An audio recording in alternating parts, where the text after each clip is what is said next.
होऊ नये असे ठिकठिकाणी लँडस्लाईड होऊ नये म्हणून पूर्ण लोखंडाच्या जाळ्याने कव्हर केलेले भाग आपल्याला दिसतात. पण कधी कधी लँडस्लाईड इतकी जोरात असते की या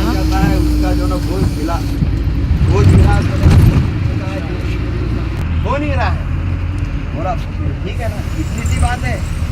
तो यांना देखील ये जो चुन्नीलाल कधी क्या जर करता है, जोरात पाऊस सुरू झाला तर या जाळ्यांना न जुमनता हे सगळे पर्वतांच्या मोठ्या मोठ्या शिळा तो बोलता है अभी रस्त्यावर आधा येतात. बड़े लड़के को काही